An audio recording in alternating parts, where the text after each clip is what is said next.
Hello and welcome to another episode of Echoes of the Past. My name is Zachary Graulich. I'm the Assistant Director of Education here at HMTC, and I'm joined by Donna Rosenblum again, our Director of Education. Donna, thanks as always for being here. No problem. Always welcome. Of course. So today, we're going to be talking about one of the many artifacts that we have in our archives. It is an original 1937 copy of Der Stürmer, a very well-known newspaper in the Holocaust education world because of just how widely circulated it was during the time of the Nazi regime and how just out there its messaging was, just really in your face in every way possible. And so we're going to talk a little bit about what that really looks like. But first, I think it's important to talk about how Der Stürmer came to be and who the key person is behind its publication. Absolutely. So Julius Streicher was the founder and main editor, lead editor of Der Stürmer. And basically, he himself was a veteran and started to hear about this fledgling organization, the Nazi Party in 1921, really became involved in it and started to become a strong supporter and an advocate for the messaging of the Nazi Party. He became a strong supporter of Hitler himself.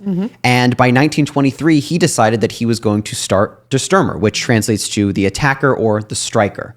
And from 1923 until 1945, 22 years, Der Stürmer was one of the leading newspapers, if you can call it that, in Nazi Germany, both before the Nazis officially took power, right up until the end of the war, more or less. Right. But it was a propagandic paper. It was a sensationalized paper. Yes. And 99% of its content was anti-Jewish in nature.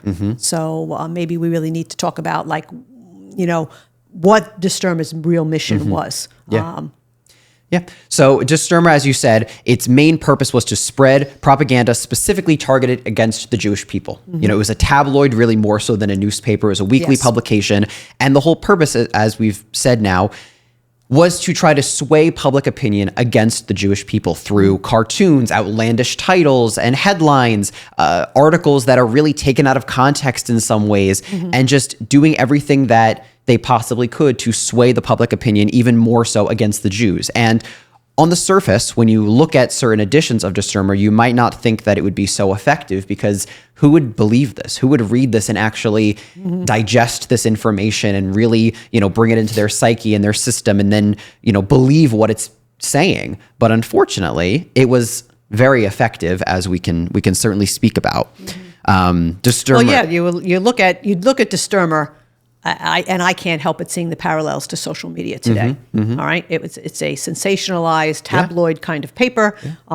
You know, saying things that weren't true, that had no actual documentation, no factual content, and yet everybody believed it. So when you say, "Oh, I can't believe how effective it was," in today's day and age, you know, it's kind of hard to say, well, how is it not? Because we have the same thing happening today. There's so much content that's out there. We have sensational journalism. We have so much journalism that is not accurate. It's a reprinting of other things. It's a restatement of other things, and it's not based in fact. It's misinformation, or it's distorted news, where a piece of it might be something. It's headline driven, right? Look at, you know, it's really kind of really disturbing when you really get down to it, to think about how we have our Der Stürmer today. But even before really the rise of social media, you think about those tabloids that for myself, I used to see them in the supermarkets and the aisles. And people love them. And you knew that they were ridiculous. I don't think, I mean, well, I'm sure there were some people who really believed that it was real. But as a kid, I would be in the supermarket and I would read them because it was dramatic and what have you. And I didn't even know the celebrities that they were talking about. I was a kid, but it was still entertaining to read. And, you know, my family, my parents always, you know, were like, it's not true. That's just, it's blatant lies. It's garbage. But then I would look one aisle over and I would see someone buying it. And so you kind of have that same thing even before the rise of social media, this idea that it may or may not be true, and many readers might have an awareness that it might not be so factual or grounded in reality, but it doesn't matter. It's entertaining. Maybe it goes along with and reassures their already, you know, ideas that they have about people and society. I mean, if you're someone who already has anti-Semitic views and you read Der Stürmer, you might know, all right, this is some of this stuff is not true, but I like it because it fits what I'm feeling. And again, I think it's important to also recognize, and sometimes I think it's hard for us in today's day and age to understand that anti-Semitism, anti-Semitic culture, anti-Semitic ideas were very much entrenched in Europe. Yeah. Europe was a Christian country, and Jews were always a minority. There were very few Jewish communities. And there were so many people who never met Jews, who didn't know Jews, who,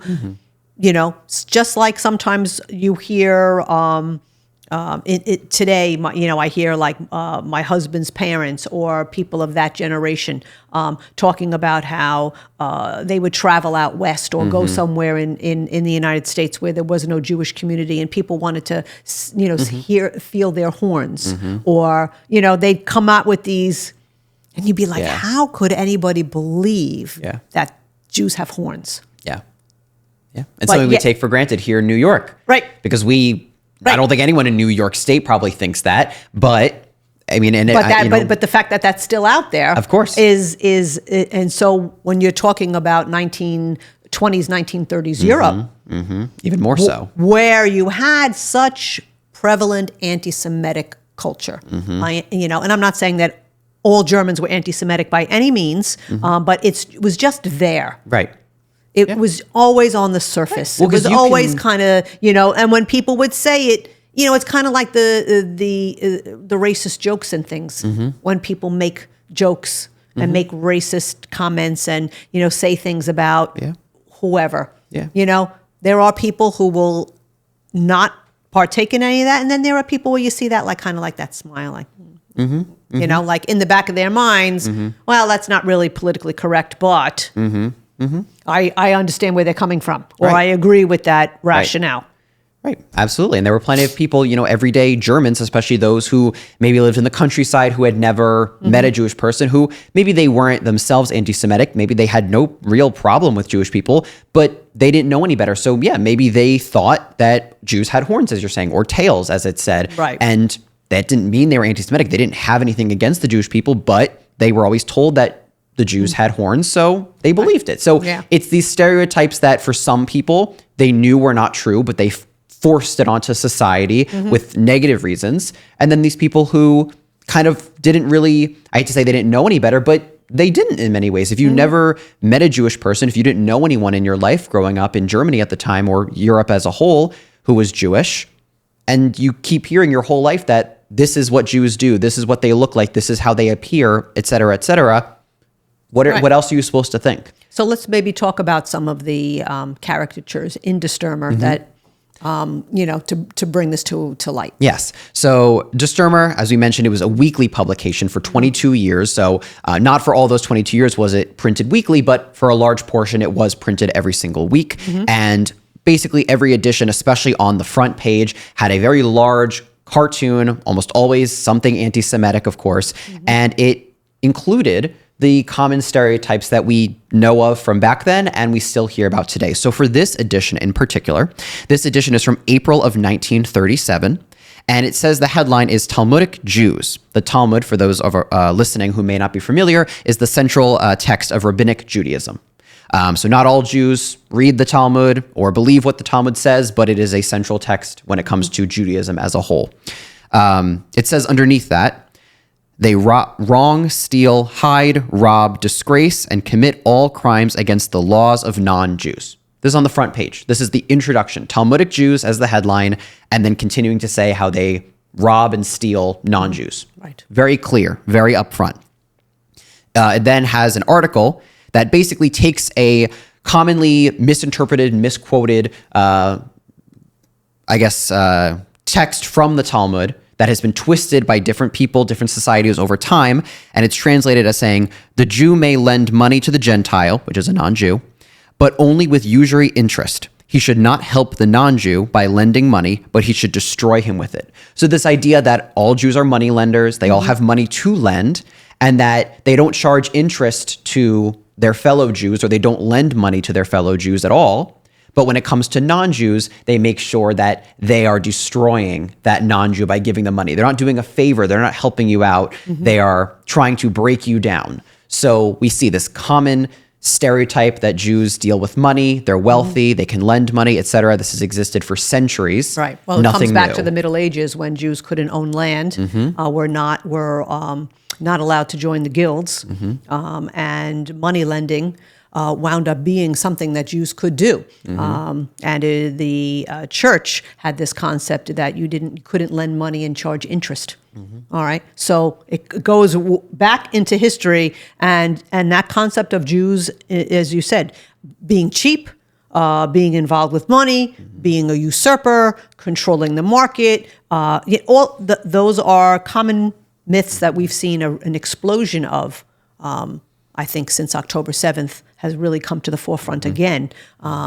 That's what Jews are. They control the world. They got their hands in the world. They control the media. They control everything. It's just, and you're right. You say, how could somebody actually believe that that is true? When Jews are a minority? And if they controlled the media and the world, don't you think that there would be a better spin on Judaism? And Jews in general?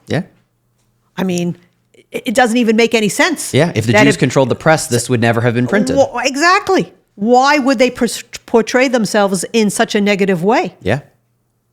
Doesn't make any sense. But then again, you also had the idea that Jews were capitalists and then Jews were communists. Right.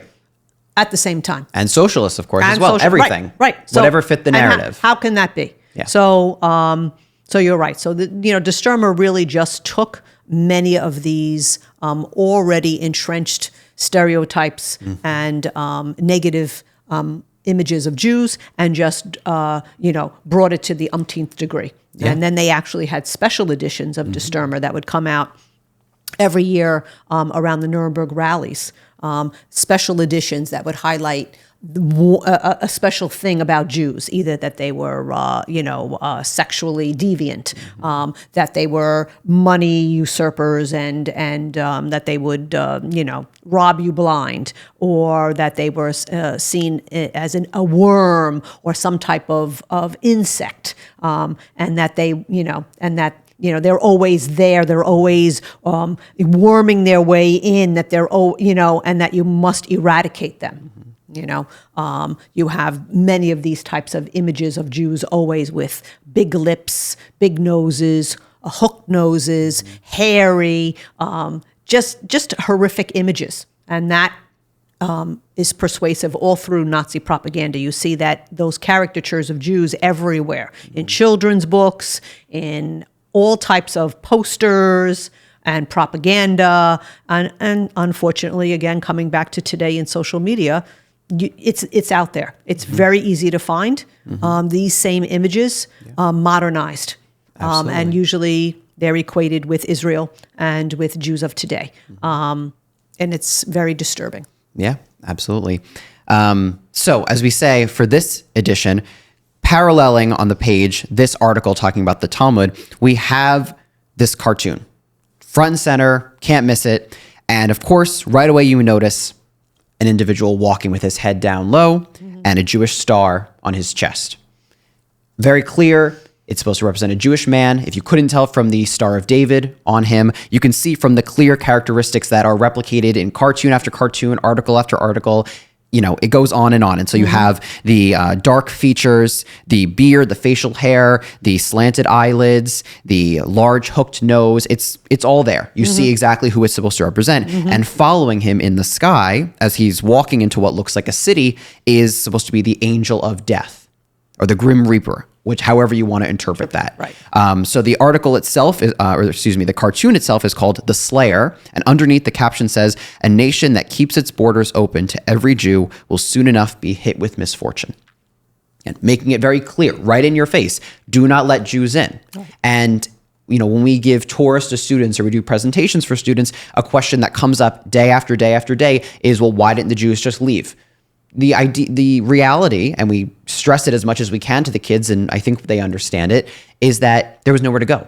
Because countries did not want them in because of ideas like this. Not only were there just quota systems and the world as a whole was struggling and didn't want more people in their countries, but when it came to the Jews in particular, there was this idea that many people in the world had that Jews were kind of, not wanted, and that they were going to bring misfortune to your society, your government, your economy, whatever it was. So this was an idea that many people in the world had at the time. This cartoon is just kind of putting it into a different form, a different way to present it to a wider audience. Exactly.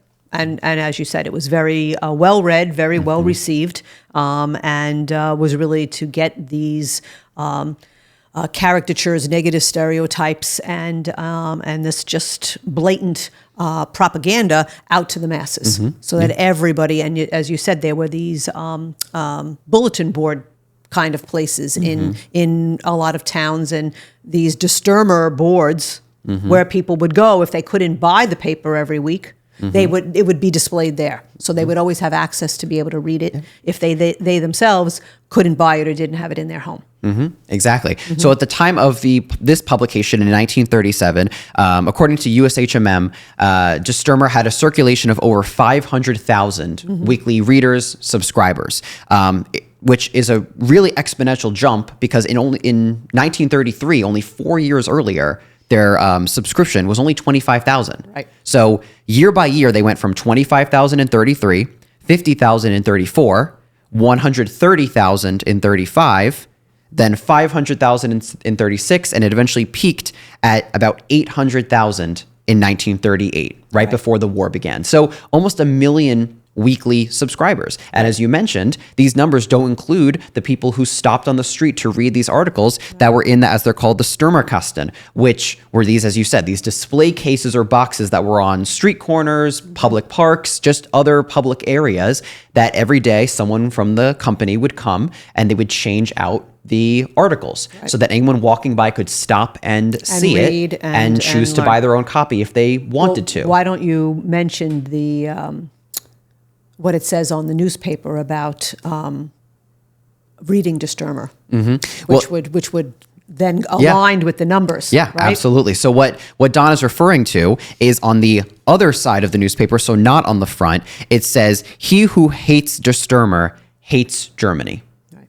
So, this messaging, this extremely hateful messaging, not just towards Jews, but to anyone in the country who does not approve of Stürmer, does not subscribe to it themselves. If you're against it or protesting this tabloid, you must hate your country because this is such a pro-German publication that the only logical reason behind you hating Stürmer is that you hate the German people and the German nation. Right. And that type of hate is what fueled this entire publication, and it's shaming people. It's shaming the everyday German who may feel like they don't necessarily believe or want to support everything being said in Stürmer. It's shaming them into thinking that, oh, am I not doing my part? Am I not a good, faithful German? Am I not worthy of, being a part of this country because I'm not supporting everything that it's saying? I mean, it's very blatant messaging. It's very powerful. Yeah. And again, just to talk about some of the things on those special editions, it says things like,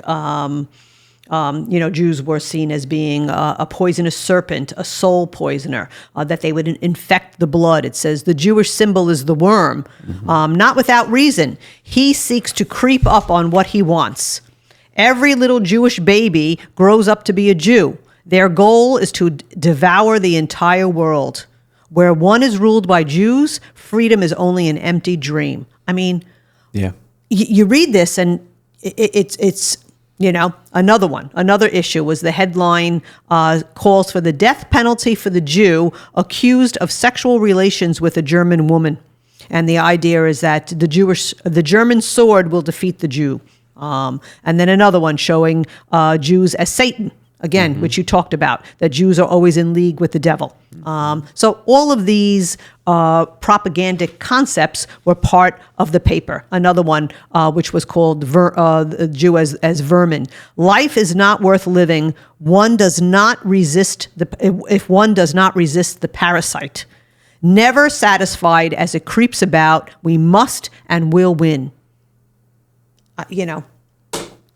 Crazy. Yeah, absolutely crazy. And it's interesting because you point that out and we sit here in shock that this is something that was reality and that people subscribed to and that they supported. They paid money to read this. And to us, it's crazy. And interestingly enough, and I think this is one of the most interesting sides of this whole Stürmer story, is that some of the leading Nazis felt that this was crazy too. Right. Even they felt like this was very primitive media and propaganda, they felt like this was just so crazy. I mean, they weren't obviously against what was being said, but they felt that the manner in which this was being presented was just a bit too ridiculous. Yes, this tabloid sensationalism was almost a blemish on the Nazi focus on what the Nazi Party represented. Yeah, it was kind of making a mockery of their ideas. Making a mockery of their ideas. So yes, there was a movement that this was not really what the Nazi Party supported, but yet it was so effective and did the job that Hitler kind of looked the other way. Yeah, exactly. And you know, Streicher, again, the lead editor, was such a strong supporter of Hitler that Hitler, you know, he wasn't going to stop this strong supporter of his from publishing what is obviously a very pro-Nazi paper. As ridiculous as it may have been, it wouldn't have made sense for him personally to do that. So he, as you said, kind of looked the other way, even though some of the other leading Nazis kind of had their own issues with it. But you know, as for the fate of Stürmer, as we kind of run out of time here, as the war starts in 39, obviously very quickly, as with any war, there is a shortage of goods, food, paper, etc.